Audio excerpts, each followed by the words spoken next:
किसान कार्यक्रम के सभी दर्शकों को डॉक्टर गुरनाम सिंह की तरफ से नमस्कार। आज हम बातचीत करेंगे प्राकृतिक पशु चिकित्सा पद्धति के बारे में। इसके लिए हमारे स्टूडियो में आमंत्रित हैं डॉक्टर बलवंत सिंह जी, जो पशु चिकित्सक हैं और in-charge veterinary polyclinic Jind में कार्यरत हैं। डॉक्टर साहब, आपका बहुत बहुत स्वागत है।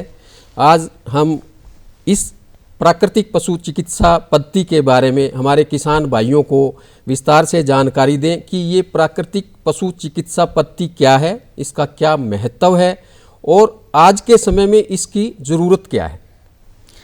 सभी किसान भाइयों को मेरी तरफ से नमस्कार। डॉक्टर साहब, प्राकृतिक पशु चिकित्सा पद्धति है जो ये एंशिएंट है, सदा से है। जो आज की जो पशु चिकित्सा पद्धति है जिसको हम एलोपैथी कहते हैं, जिसमें हम प्योर केमिकल हम बरतते हैं, यूज़ करते हैं, पशुओं को देते हैं, ये पशु चिकित्सा पद्धति नई है। सबसे पहले डॉक्टर साहब, जैसे एंटीबायोटिक बहुत ज़्यादा यूज़ होती है पशुओं में, और अलेक्जेंडर फ्लेमिंग ने 1928 में पहले एंटीबायोटिक पेनिसिलिन खोज की थी उसने। उसके बाद क्या है कि प्योर केमिकल से ट्रीटमेंट स्टार्ट हुई है। उससे पहले हमारी तो 6000-7000 साल पुरानी सभ्यता है। बिल्कुल। और हमारे जो पशुधन है वो जो डेवलपमेंट का जो हमारे डेवलपमेंट, जैसे आज आप हमारे देश की देखो तो जो एल्बम है हमारे, इतने बड़े बड़े मंदिर है हमारे देश की तरक्की का, तो पशु हमारे साथ हमेशा इतने ही सहयोगी रहे हैं डेवलपमेंट में पहले जितना कि इंसान है। आज के समय में मशीन का हम यूज़ करते हैं, लेकिन पशु पहले बहुत ज़्यादा जरूरी था। तो उस समय जो पशु हेल्दी हमारे रहते थे वो प्राकृतिक पशु चिकित्सा पद्धति से ही रहते थे। डॉक्टर साहब, जैसे अपने हिसार में एक वाइन सेंटर है, यहाँ पे पशु घोड़ों के इलाज के लिए सालहोत्र नाम का एक ग्रंथ है, उसमें सारी की सारी प्राकृतिक पशु चिकित्सा जो पद्धति है। और नकुल पांडवों के भाई थे और नकुल वेटनरी सर्जन कह लें हम, या पशु चिकित्सक थे बहुत अच्छे। उनकी भी एक बुक है नकुल संहिता के नाम से, वो भी अवेलेबल है आज के दिन। उसमें सारे के सारे पशुओं की प्राकृतिक पशु चिकित्सा के बारे में ही बताया गया है। और प्राकृतिक पशु चिकित्सा पद्धति इसलिए जरूरी है क्योंकि जितने भी केमिकल चिकित्सा पद्धति है इसमें हर केमिकल का अपना साइड इफेक्ट होता है। एक तो सबसे पहले ये जिस बीमारी के लिए दिया जाता है उस बीमारी को तो थोड़ा ठीक करता है, लेकिन हर केमिकल पशु के जो इम्यून सिस्टम, बिल्कुल, जिसको रोग प्रतिरोधक अक्षमता है जिसको हम कहते हैं, उसके ऊपर हमेशा इसका गलत असर होता है। दूसरा, केमिकल का जो पशु के अंग है, जैसे उसके क्या नाम है, लीवर है, किडनी है, इनके अपने साइड इफेक्ट होते हैं। वो दवाइयों के ऊपर मेंशन भी होता है, लिखा भी होता है कि भाई ये साइड इफेक्ट हैं। उससे क्या है कि पशु का जो पाचन तंत्र कमज़ोर होता है, पशु का शरीर कमज़ोर होता है, प्रोडक्शन के ऊपर असर आता है, पशु का प्रोडक्शन कम होता है। और ये जो असर पशु के ऊपर आ रहे हैं, जो पशु का प्रोडक्ट यूज करते हैं, जैसे हम दूध पीते हैं, दही खाते हैं, या जो मीट हम पशु से लेते हैं, अंडे पशु से लेते हैं, जो पक्षियों से लिए जाते हैं, उनके ऊपर भी इन केमिकल का असर आता है। फिर वो हमारी सेहत के लिए, हमारे परिवार के लिए, बच्चों के लिए उसका फिर गलत असर होता है। और ये मेंशन होता है कि यदि हम केमिकल ट्रीटमेंट करते हैं किसी भी पशु की, किसी भी पक्षी की, तो उसमें लिखा होता है कि भाई आप इसका 7 दिन तक इसका प्रोडक्ट यूज़ नहीं करोगे, या इसका क्या नाम है जो दूध है वो आप इसका 72 घंटे तक इसका आप अमल में नहीं लेके आओगे, नहीं तो आपके शरीर पे, उसके सेहत पे गलत असर उसका होगा। लेकिन प्राकृतिक पशु चिकित्सा पद्धति में ऐसा कुछ नहीं है। उसमें आप ट्रीटमेंट दे रहे हो, वो ट्रीटमेंट पशु के लिए भी उसके इतनी ही उपयुक्त है जितनी आपके लिए, तो उसका जो दूध आएगा वो और ज़्यादा अच्छा होएगा। इसलिए प्राकृतिक पशु जो चिकित्सा पद्धति है इसको अपनाना चाहिए किसानों ने, और ये सस्ती भी पड़ती है। बिल्कुल डॉक्टर साहब, ये तो बहुत अच्छी आपने जानकारी दी हमारे किसान भाइयों को। ये डॉक्टर साहब, प्राकृतिक पशु चिकित्सा में ऐसी कौन कौन सी पशुओं के अंदर बीमारियां आती हैं जिसका हम इसके द्वारा इलाज कर सकते हैं? हाँ, देखो, बीमारी कोई ऐसी नई नहीं है, बीमारी सदा से थी पशुओं में, और इलाज भी सदा से ही हो रहा था। ये हमारी कमी है कि जो हमारा जो ज्ञान का भंडार था उसको हम संभाल नहीं पाए। सच्चाई तो यही है, सच्चाई यही है। बिल्कुल। अब ऐसी कोई बीमारी नहीं है कि जिसका प्राकृतिक पशु चिकित्सा पद्धति से इलाज नहीं हो सकता, ऐसी कोई बीमारी नहीं है। हर बीमारी का इलाज होता है। बात यह है कि आज हम जो केमिकल से, जो एलोपैथी से ट्रीटमेंट करते हैं, वो चाहते हैं कि इमीडिएट एकदम से असर आ जाए, शॉर्टकट मेथड पे ज़्यादा चले गए। लेकिन क्या है कि वो शॉर्टकट मेथड जब हम अपनाते हैं उसके इतने ज़्यादा साइड इफेक्ट हैं डॉक्टर साहब। कई बार तो क्या है कि एक होता है रेजिस्टेंस, जो बीमारी का कारण है, जीवाणु जो रोगाणु है वो उस दवाई का रेजिस्टेंट हो जाता है। इसका मतलब वो दवाई उसको मार नहीं पाती, करना कम कर देती आप है। खेती में देखोगे कई बार, आप हमारी जो कपास के पीछे फसल थी जी ऐसी खराब हुई कि मतलब कोई भी कीटनाशक उस पर काम नहीं करता था, और जी। लेकिन कीट थे वहाँ पे उसमें, बिल्कुल वो कीट उसके रेजिस्टेंट हो गए थे। ऐसे ही हमारे शरीर में जो कीटाणु हैं जी वो जो केमिकल की जो दवाई एलोपैथी में हम यूज कर रहे हैं इसके रेजिस्टेंट हो जाते हैं। हम दवाइयों की डोज बढ़ाते चले जाते हैं, पशु के ऊपर गलत असर होता है, लेकिन वो क्या है ना, कीटाणु नहीं मरता, इलाज नहीं हो पाता। जी प्राकृतिक पशु चिकित्सा पद्धति में ऐसा कुछ नहीं है, क्योंकि जो केमिकल तो इसमें भी हैं जी, लेकिन इसमें समय लगता है, लेकिन इलाज इसमें पक्का हो समय जाता लगता है एक तो, जी, जी। दूसरे इसमें केमिकल हैं वो हमारे शरीर के इम्यून सिस्टम को बढ़ाने वाले केमिकल हैं। ऐसा नहीं है कि इससे इलाज नहीं होता, इलाज ना तो पशुओं की सेहत पे इसका कोई दुष्प्रभाव आएगा और ना ह्यूमन हेल्थ के ऊपर इसका कोई दुष्प्रभाव नहीं है। अगर कोई भी किसान भाई प्राकृतिक चिकित्सा पद्धति के द्वारा अपने पशुओं का इलाज करता है तो बिल्कुल जी इलाज करता है, तो क्या कि उसमें दुष्प्रभाव तो क्या उसका और उसका फायदा होगा। जी जी बिल्कुल बिल्कुल सही बात है। उसका जैसे दूध आता है प्राकृतिक पशु चिकित्सा पद्धति से, उस दूध को आपका ऐसा है नहीं कि ले नहीं सकते आप, यदि पशु ठीक होगा तो इमीडिएट आप उसका दूध यूज कर सकते हो, मतलब प्रयोग में ले सकते हो। जी जी। एक डॉक्टर साहब, पशुओं में थनैला रोग की बड़ी समस्या है, ये थनैला रोग क्या है और इसकी प्राकृतिक चिकित्सा पद्धति के द्वारा इसकी रोकथाम कैसे की जा सकती है? बिल्कुल डॉक्टर साहब, क्या है कि आज के जो समय है हमारा, इसमें जो मशीनीकरण हुआ है जी, मशीनीकरण में हमारे पशुओं का देखो, अब यातायात में पशु प्रयोग नहीं होते जी, आप देखोगे कृषि के कार्य में पशुओं का बहुत कम प्रयोग हो गया, जी, तो हमारे पास क्या प्रयोग रह गया, एक दूध का प्रयोग रह गया, जी, या मीट का रह गया, अंडे करेंगे जी, बिल्कुल। जो हम भोजन में लेते हैं। जी, तो दूध के पशुओं में जी, थनैला रोग एक बहुत ही अहम बीमारी है, जी, और इससे बड़ा लॉस होता है किसान का, बिल्कुल। क्योंकि जैसे दूध के कारण थन खराब हो जाते हैं, जैसे थन खराब होता है उसका दूध कम हो जाता है, जी, साथ में उसके इलाज में पैसे लगते हैं, और साथ में पशु की कीमत भी कम हो जाती है, बिल्कुल। उसकी सेहत पे भी इस चीज़ का असर प्रभाव गलत असर जी, पड़ता है। जी, तो थनैला एक गंभीर बीमारी है। अच्छा डॉक्टर साहब, थनैला को एलोपैथी में बड़े इलाज हुए हैं, जी, इसमें बहुत सी एंटीबायोटिक यूज की गई है, जी, लेकिन अब धीरे धीरे क्या हो रहा है कि ज़्यादा एंटीबायोटिक के ओवरडोज यूज करने से रेजिस्टेंस बहुत ज़्यादा आ गया। और एक होता है ना, देखो कल्चर सेंसिटिविटी उसको कहते हैं, उसमें क्या है कि हम दवाई लगा के देखते हैं एंटीबायोटिक कि ये जो रोगाणु है, ये जो कीटाणु है, बैक्टीरिया है जो किस बीमारी से मरेगा, और हमने ऐसी रिपोर्ट देखी है पूरी की पूरी रेड होती है, सारे के सारे आर लिखे होते हैं, रेजिस्टेंट होती है। जी, जी, रोग प्रतिरोधक जो अक्षमता है दवाई की वो बिल्कुल खत्म हो चुकी है, वो अपने उसको कीटाणु को मार नहीं पाती। जी। तो ऐसे जो मेस्टाइटिस में ये बहुत ज़्यादा है, जी, क्योंकि जी। मेस्टाइटिस मुख्य बीमारी है, जी। इसमें बहुत ज़्यादा है, तो इसलिए मेस्टाइटिस का इलाज जी, प्राकृतिक पशु चिकित्सा पद्धति में बहुत अच्छा है। जी, उसके बारे में थोड़ा सा हमारे किसान भाइयों को विस्तार से इसमें बताएं क्या कि होता वो है किस प्रकार इलाज कर सकते हैं। इसमें ये आपकी बात ये चलेगी, जैसे हम प्राकृतिक पशु चिकित्सा पद्धति शुरू करते हैं, इलाज में थोड़ा टाइम लग जाता है, जी, आपको एकदम शॉर्टकट से इलाज नहीं होगा, लेकिन ये फैल नहीं होता, इलाज पशु का पूरा हो जाता है। तो इसमें एक बहुत ही आसान सा जो इलाज मैं आपको बताऊंगा कि जैसे आम नॉर्मल एलोवेरा जिसको हम गवार पट्टा कहते हैं, जी, जी, वो मिल जाता है, आसानी से हल्दी मिल घरों में जाता होती है, बिल्कुल। और एक चूना खाने वाला जो हम सफेदी करते हैं वही चूना, जी, जी, जैसे चूना आता है उसको यदि हम पानी में डाल दें जी, तो वो पानी में मिक्स होकर बुझ जाता है, वो जी, वही चूना होता है। जी, तो इसमें क्या है कि आप 250 ग्राम गवार पट्टा लें, जी, उस साइड के उसके जो कांटे होते हैं थोड़े से काट दें, जी, जी, साफ पानी से उसे अच्छे से धो लें, उसके छोटे छोटे टुकड़े कर लें। जी, एक डॉक्टर साहब मैं थोड़ा सा बीच में आपको बताना चाहूँगा, जी, प्राकृतिक पशु चिकित्सा किसान भाइयों ने जरूर अपनानी चाहिए, क्योंकि पहले इसको ना बनाना बड़ा मुश्किल होता था, जी, कि वैसे कूटना उसको पीटना। अब जो मिक्सर ग्राइंडर जो हमारे घरों में आए हुए हैं, जी, जी, जी, इससे ना प्रिपरेशन इतनी आसान होगी कि शॉर्टकट मेथड हो गया ये भी समझो इलाज करने का, लेकिन ये फैल नहीं होता सिस्टम। जी, जी, तो उसको न आपने मिक्सी आपके पास है या नहीं तो पड़ोसी के पास मिल जाती है, सभी के घरों में है, लगभग सभी के घरों में जी, है। जी, जो किसान है जिसके पास दूध देने वाला पशु लगभग सभी के घरों में है। 250 ग्राम उसके छोटे टुकड़े करके एलोवेरा के डाल दें, जी, उसको ग्राइंड करें आप, उसका पेस्ट बन जाएगा, जी। उसके अंदर 50 ग्राम हल्दी डाल दें, जी डॉक्टर साहब, हल्दी पीसी हुई पीसी हल्दी, जी, पीसी हल्दी 50 ग्राम डाल दें, अच्छी क्वालिटी के लिए, ऐसा ना हो कि हल्दी ही खराब हो आपकी। जी, जी, किसान भाई उसकी वो गांठ लेकर के उसको घर पे गांठ भी पीस लेके करके उसमें डाल सकता हाँ, है। किसान उगाते भी हैं, वो पीस भी लेते हैं, बिल्कुल, और कुछ ऐसी ब्रांडेड कंपनियां भी हैं जो बढ़िया हल्दी देते हैं, अपनी तसल्ली से हल्दी लेके आए, बिल्कुल, और 10 ग्राम चूना उसके अंदर जी, डाल दें। 250 ग्राम एलोवेरा के लिए ये डोज है। जी, यदि आपका ज़्यादा यूज है तो आधा, मान लें आपके 2 पशु हैं तो आधा किलो एलोवेरा ले आप, उसमें 100 ग्राम हल्दी लोगे, 20 ग्राम चूना ले लोगे, रेशो यही रहेगी। रेशो यही, हाँ, उसको जब उसको मिक्सर ग्राइंडर से करेंगे तो आपके पास एक रेड कलर का बढ़िया पेस्ट मिलेगा आपको। जी, जी, अब उस रेड पेस्ट को आप निकाल दें किसी भी स्टील के बर्तन में, उसको फ्रिज में रख दें। जी, ठीक है जी। अब इसमें करना क्या कि थोड़ी सी मेहनत लगेगी। जी, अब जनरली क्या है कि जहाँ किसान कई बार तो क्या है कि हमारे ना माता बहनें ही पशुओं की सेवा करती हैं। जी जी और वो कई बार तो उनका कोई और काम भी नहीं होता, पशुओं की सेवा का ही काम होता है। जी जी उनके लिए बड़ा सहायक है ये। जी इसमें क्या करना होगा आपने, आप उस जो 250 ग्राम आपका 300 ग्राम बना है उसमें से 30-40 ग्राम उसको चम्मच से एक गिलास के अंदर लो। जी ठीक है, उसके अंदर 100 ml पानी मिलाओ जी और पानी मिला के उसको चम्मच से घोल दो। जी और फिर जो जहाँ आप थन खराब है, जी, जो जी। जो भी थन खराब है, जी जी उसका पहले तो आप दूध निकाल दो। जी जी दूध निकाल के ना उसको, जी।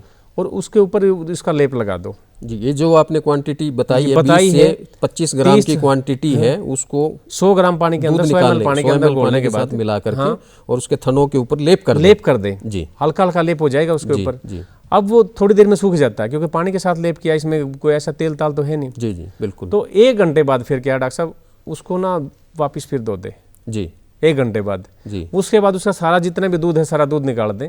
जी और दूध निकालने के बाद ना एक लेप दोबारा फिर लगा दें उस पर। जी। इस तरह आप दिन में ना हर घंटे लगाते हैं, 7-8 बार आप लगा पाओगे। एक दिन में 7-8 7-8 बार किसान भाई अगर और इस जैसे आप लगाते जा रहे हो तो आपको ऐसा लगेगा जैसे स्वेलिंग जो कम हो रही है। जी, दूध की भी एक दो बूंद, जैसे पहले 3 आई थी तो 5 हो जाएंगी, 7 हो जाएंगी, जैसे आपको लगेगा। अच्छा, क्या है कि लोटी गर्म हो जाती है, जी जो लेवा है, जो अडर जिसको आप कहते हैं, लोटी जो कहते हैं, वो गर्म हो जाती है। अच्छा। जैसे आप बार बार टच करोगे तो पता चलेगा भी इसी गर्मी भी कम हो रही है इसकी। अच्छा तो इसका मतलब आराम आ रहा है इसको। बिल्कुल। तो उसका आप लगाते रहे, 6-7 बार लगाएंगे। ये डॉक्टर साहब ये प्रयोग आप करते रहो। हमें ज़्यादातर एंटीबायोटिक लगाते हैं तो 5 दिन लगाते हैं, 7 दिन लगाते हैं जी एंटीबायोटिक में से रहता। जी। 5 दिन में यदि आप ये प्रयोग कर देते हो तो ऐसी कोई मैस्टाइटिस नहीं जो इससे ठीक ना हो। तो इसका ये मतलब हुआ डॉक्टर साहब कि प्राकृतिक चिकित्सा पद्धति से अगर हमारे किसान भाई इतना सस्ता इलाज करते हैं और उतने ही समय से पहले ही हमारे पशुओं का इलाज हो जाता है, तो हमारे किसान भाइयों को इस पद्धति का जरूर प्रयोग करना चाहिए। ये मैस्टाइटिस में तो बहुत ये कारगर तरीका है सर, बहुत जी, कारगर तरीका। दूसरी बात क्या है सर, क्या अब शाम का टाइम हो गया, आप रात को तो हर घंटे लगा नहीं पाओगे। जी जी ऐसे में आप क्या करेंगे, जैसे तिल का तेल लें 250 ml, जी जी और उसके अंदर ना 20 ग्राम आप हल्दी डाल दें, पिसी हुई हल्दी, जी जी और 10 कलियां उसमें लहसुन की डाल दें टुकड़े करके, या फिर आप उसको क्रश करके डाल दें। जी और उसको थोड़ा सा गर्म कर लें। जी। जैसे उसमें उबाला ना होगा उसको नीचे उतार दें, ठंडा कर दे। वो अपना 4-5 बजे ही कर लो, जी जी ताकि वो शाम तक ठंडा हो जाएगा। जी जी उस तेल को आप रख सकते हो लंबे टाइम के जी, लिए। जी। उसको डेली बनाने की जरूरत नहीं जी। है। उसको शाम के टाइम उसका लेप कर दो। जी जी अब वो तेल के कारण वो सूखेगा नहीं, जी। तो रात को वो काम करता रहेगा। सुबह फिर पानी से धोके दूध निकाल दो उसका, जी और दूसरा ये लेप शुरू कर दो। ये मैस्टाइटिस के लिए अच्छा कारगर तरीका है सर, बहुत बढ़िया काम करता है। और इसके साथ सर क्या है कि एक और तरीका मैं बताता हूँ किसानों को, ये भी प्राकृतिक है। देखो इसमें सर डॉक्टर साहब आप देखोगे जी कि अब टिक्के ऐसे हैं डॉक्टर साहब, 800 रुपए के भी टिक्का एक टाइम में लगते हैं, 1000 रुपए की ट्रीटमेंट। कभी कल मेरे पास एक किसान आया था, उन्होंने बोला जी कई बार मैं परेशान हो लिया और ये इलाज नहीं हो रहा। तो मैंने कहा कितना खर्चा हो लिया? उसने बताया सर 4 बार इलाज करवा लिया, एक बार में 2-2.5 हज़ार रुपये लग जाते हैं। आप देखो उसमें मतलब 10-11 हज़ार रुपये खर्च कर चुके हैं। खर्च कर चुका। इसमें लगा कुछ नहीं सर, इसमें तो कुछ भी नहीं दो है, तो नॉमिनल रेट के ऊपर उसका 10 रुपए की हल्दी है सर, गलोवीरा घर में मिल जाता है, चुनने का कोई रेट ही नहीं है सर, 2 रुपए की पुड़िया मिल जाती है। जी जी तो डॉक्टर साहब एक दूसरा इलाज है कि आपको लगता है कि बिल्कुल मैस्टाइटिस ठीक नहीं हो रही, क्योंकि डॉक्टर साहब मैं ना, मेरा काफ़ी लंबा एक्सपीरियंस रहा है फील्ड में, जी जी और मैंने बहुत इलाज करे हैं, जी। और हमने फेल होते भी देखे और हमें दुखी होकर भी देखा कि भाई कोई किसी तरह भी कोई भी हमारी जो एंटीबायोटिक काम नहीं कर रही है। जी तो इसमें क्या है कि डॉक्टर साहब आप आधा किलो सरसों का तेल लो, जी बढ़िया सरसों का तेल लो, जी। उसमें ना 20 सूखी साबुत लाल मिर्च डाल दो, सूखी साबुत लाल मिर्च 20 जी और उसको ना एक बार आप उबाल दे दो। जी आप उसने आपने 3-4 बजे आप उबाल दे दो, उसको नीचे उतार दो, जी शाम तक आपका तेल ठंडा हो जाएगा। जी उसको ना मिर्चों को निकाल दो छान के, जी जी और तेल को रख लो। जी हल्की सी 2 नाल बनेंगी उसकी, जी आप नाल से उसको तेल को पिला दो। नाल देते हुए कभी भी जीभ नहीं पकड़नी चाहिए, दांतों के साइड में डाल दो, अपना आप पशु पी लेता है आराम से। अच्छा जी ठीक है जी। जी उसके बाद क्या सर, उसको ना खोर उसकी साफ कर दो, खिलाना पिलाना जो उसना रखो, उसके बाद उसको कुछ ना दो, पूरा रेस्ट दो उसको, अच्छा जी ताकि वो अच्छे से जुगाड़ी करके उस केमिकल को बॉडी में ले जा पाए। जी और दूध उसको तसल्ली से निकालें, जैसे कई बार स्वेलिंग होती है दूध नहीं निकल पाता। जी, अब किसान ही नहीं सोचता नहीं निकल रहा तो ना निकालो। नहीं अब लेडीज से नहीं निकल पा रहा, अब माता बहनों से किसी से नहीं निकला, तो आदमी जो घर में है, किसान जो भाई घर में है, वो निकाले दूध को बिल्कुल साफ करे, उसको थन को बिल्कुल साफ बिल्कुल साफ करे, उसमें जितना भी निकलता खाली करे। कर ले। और इसके साथ क्या है कि 250 ग्राम फिटकरी जी और 250 ग्राम कपूर, जी जी भीमसेनी कपूर जो आता है सर, जी, वो जी। बढ़िया खाने वाला कपूर वो लेके आए, ऐसे ना कि भाई ये केमिकल वाला कपूर ले ले। जी जी ठीक है जी, वो लेके आए, उन दोनों को मिक्स कर लें, जी। उसकी 2-2 चम्मच सुबह शाम देना शुरू कर दे। अच्छा जी ऐसी मैस्टाइटिस जो किसान भाई समझता है कि भाई किसी तरह कंट्रोल नहीं आ रही, जी यदि उसके थन में दूध देने वाली मशीन बची हुई है थोड़ी बहुत भी, क्योंकि अडर टिश्यू तो मिल्क ग्लैंड होती हैं, जी जी मिल्क ग्लैंड जो बनी होती है वो काम करना शुरू कर देंगी।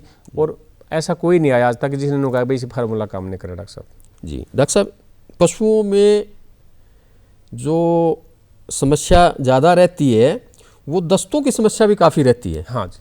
तो वो दस्त की जो समस्या होती है पशुओं में, उसको प्राकृतिक चिकित्सा पद्धति के द्वारा हमारे किसान भाई घरेलू नुस्खे से किस प्रकार ठीक कर सकते हैं? ये दस्तों के ज़्यादातर कारण यही है सर, हमने पेस्टिसाइड इंसेक्टिसाइड यूज किए हैं घास के अंदर।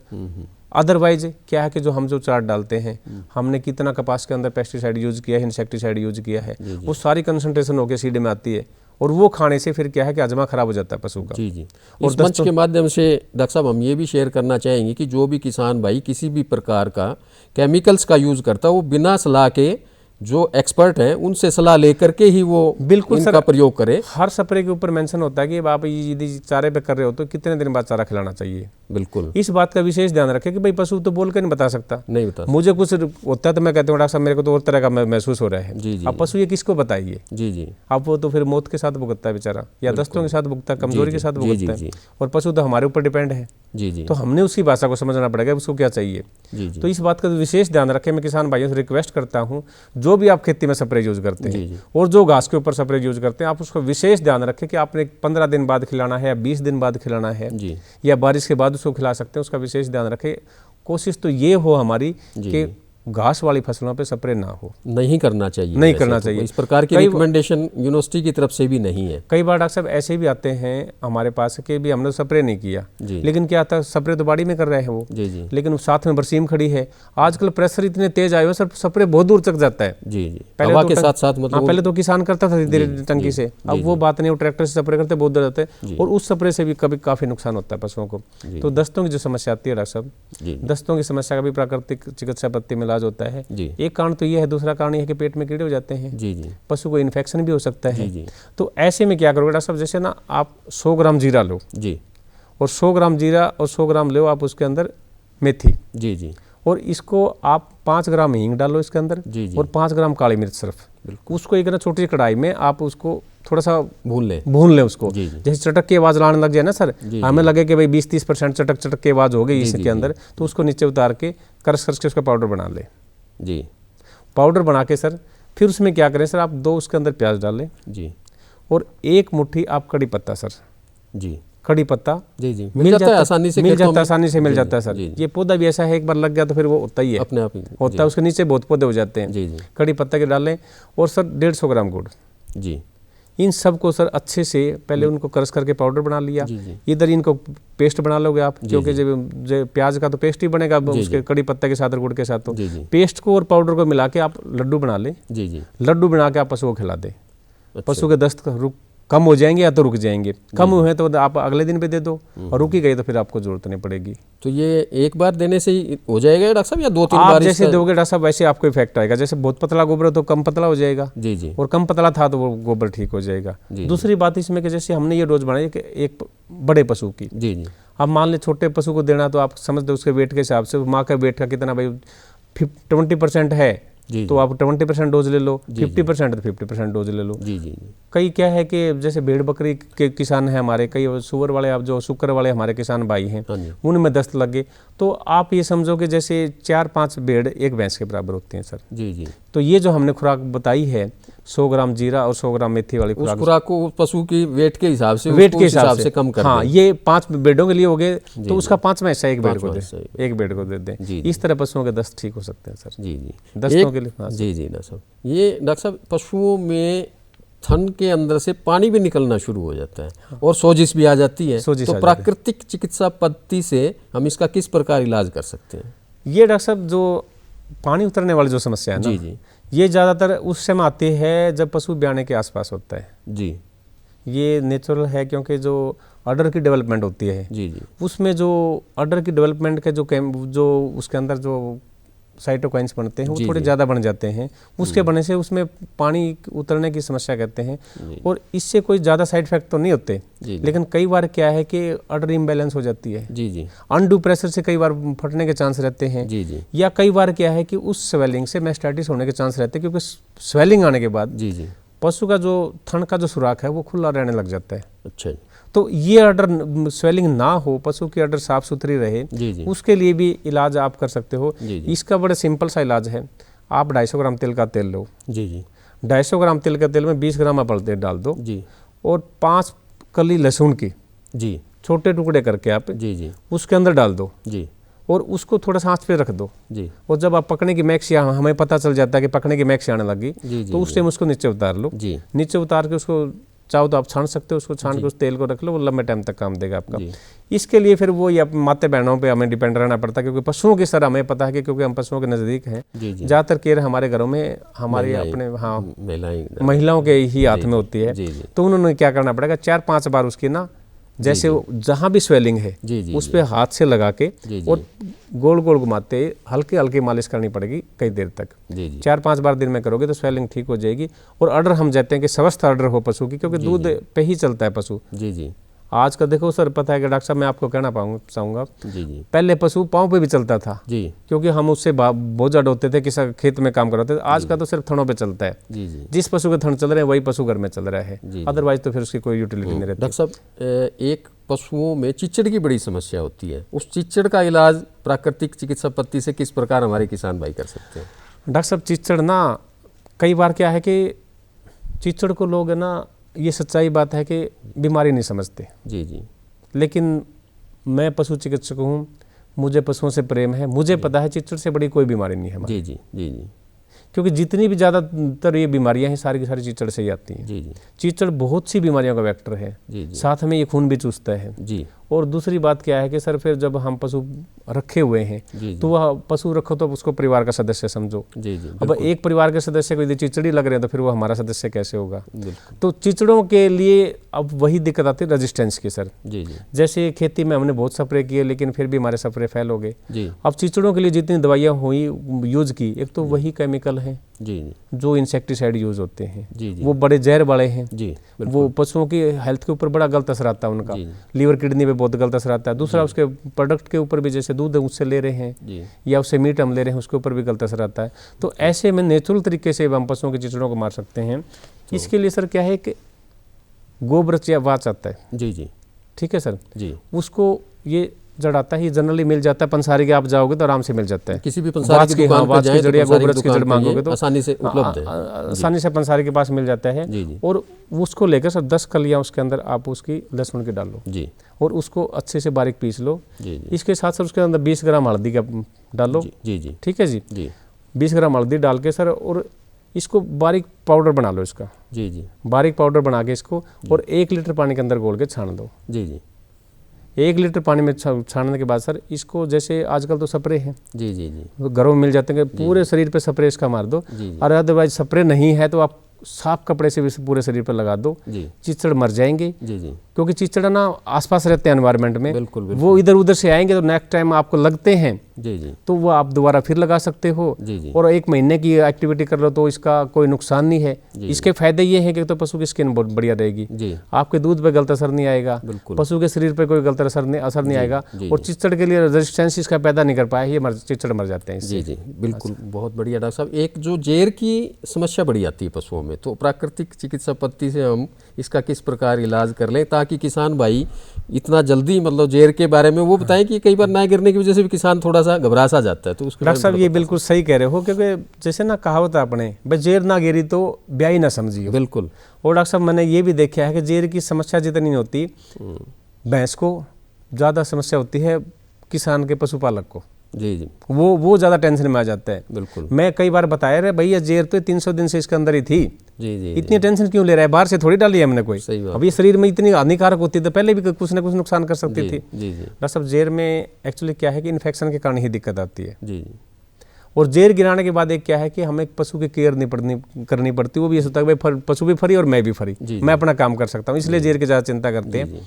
तो जेर पशु ना गिराए जी तो उसके लिए क्या है कि डॉक्टर साहब अपना एक मूली जी और हमने बहुत बताई भाई कि इसके मूली समेत पत्ते खिला दे, जी जी क्योंकि जब किसी का पशु ठीक नहीं होता हमारे पास दोबारा फ़ोन आता है। जी जी और जिसको हमने मूली का बताया ना, तो वो ज़्यादा फ़ोन नहीं आते, वो मूली खाने से पशु की जेर गिर जाती है। अच्छा फिर भी ना गिराए सर पशु, जी जी जी तो 8 घंटे तक यदि पशु जेर नहीं गिराता जी जी। तो 1.5 किलो भिंडी आप उसको ना जी। थोड़ा सा नमक डाल के कच्ची खिला दो, अच्छा जी और उसके बाद भी जेर मतलब मान ले कि रह गया, बंदे ने बाद में ही संभाली है कि 8 घंटे भी बीत चुके हैं, जी जी तो उसके क्या है कि जेर को शरीर के पास से काट के गांठ लगा दो जेर में, जी जी यानी गांठ लगा के काट दो, जी जी वो अंदर चली जाती है। जी। उसके बाद क्या है कि सर पशु को एक एक मूली डेली खिलाते रहो आप, वो अपने आप ही मतलब वो अपने आप गिर निकाल जाएगी, दें। दिक्कत नहीं।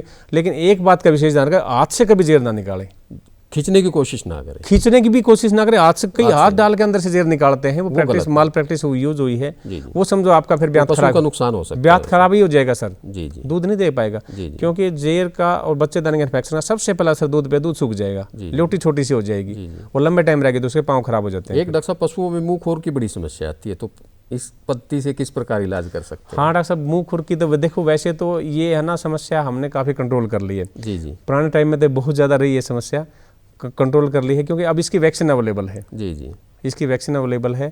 लेकिन पहले वैक्सीन इसकी अवेलेबल नहीं थी तो इस समस्या थी। अब क्या होती है कि सर कुछ हमारे पास ना, जिनको कहते हैं ना बेसहारा पशु, जी जी जिनका कोई सहारा नहीं है, जी जी वो पशुओं के कई बार वैक्सीन छूट जाती है, क्योंकि आज इस गांव के इधर वैक्सीन कर रहे हैं, जी। पशु परली साइड होगा, जी जी अब नेक्स्ट टाइम फिर वो अपने आप घूम के भी इधर आ जाएगा, जी, तो वैक्सीन छूट जाता है। कई बार क्या किसान के घर हम वैक्सीन करने जाते हैं तो लोक लगा होता है, जी जी और हमें पता भी नहीं होता इस लोक के अंदर पशु हो सकते हैं, जी जी तो वो छूट जाते हैं। किसान कई बार बताते हैं कहीं दूध ना सूख जाए, जी जी तो ऐसे में मुंह खुर की समस्या आ जाती है। ऐसा कोई यदि केस हो जाता है जी जी तो मुंह खुर की बीमारी आने के चांस होते हैं। जी। और मुंह खुर की बीमारी बड़ी खतरनाक बीमारी है सर। जी, इसमें एक कहावत है कि इसमें ना तो कुछ बचता ना पशु मरता। जी जी जी थोड़ा सा इसमें क्या है कि 10 ग्राम आप जीरा लो, जी 10 ग्राम हल्दी लो, जी 10 ग्राम काली मिर्च लो, जी 10 ग्राम मेथी लो, इन सब का महीन पाउडर बना लो डॉक्टर साहब। जी इसका महीन पाउडर बना के सर उसके अंदर ना 100 ग्राम गुड़ मिक्स कर लो, जी 100 ग्राम गुड़ मिक्स करके, और एक बड़ा नारियल जी कद्दूकस करके सर, और उसके ऊपर उसको सारे को मिक्स कर दो, जी। और पशु को डेली खिला दो 5 दिन तक। जी जी ये बीमारी 6 महीने के बजाय आपके 5 दिन में ठीक हो जाएगी सर। बिल्कुल, और बहुत उसके सस्ता बाद इलाज यदि रहता है उसके मुंह में छाले हैं, पाँव में छाले हैं, तो नारियल के तेल में ही हल्दी और थोड़ा सा क्या नाम है लहसुन की कलियां मिला के तेल को उबाल दो, और छाले में वो तेल लगा दो, आपका पशु 10 दिन में ठीक हो जाएगा। डॉक्टर साहब, बहुत अच्छी जानकारी दी। इस कार्यक्रम के अंत में हमारे किसान भाइयों को आप क्या संदेश देना चाहिए? मैं किसान भाइयों को यही संदेश देना चाहता हूं कि देखो, पशु प्रेम हमारे भी है, हमारे तो हम पशुओं का भला चाहते हैं, तो ये जो केमिकल दवाइयां हैं इनसे अपने पशुओं को बचाएं, और जो प्राकृतिक पशु चिकित्सा पद्धति है जिसने हमारे हजारों वर्षों से हमारी सेवा करी है, आप उसको अपनाएं। ये आज सुलभ हैं, आप दवाई की पहचान कर सकते हो गूगल करके। आपको वो गोबरस का नहीं पता, आप जैसे गूगल करोगे पता चल रहा है ये तो वहीं पे खड़ी है पड़ोस में, ठीक है। हर दवाई को आप पहचान सकते हैं। ज़्यादा से ज़्यादा प्राकृतिक पशु चिकित्सा पद्धति को अपनाएं और अपने पशुओं को स्वस्थ रखें। बहुत बहुत धन्यवाद। आप धन्यवाद स्टूडियो में आए और आपने इतनी अच्छी जानकारी और इतने कम भाव के अंदर जो किसान भाई अपने घर में यूज़ कर सकता है, मैं समझता हूँ कि हमारे किसान भाई जरूर लाभान्वित होंगे। आपका बहुत बहुत शुक्रिया, बहुत बहुत धन्यवाद। नमस्कार जी सर।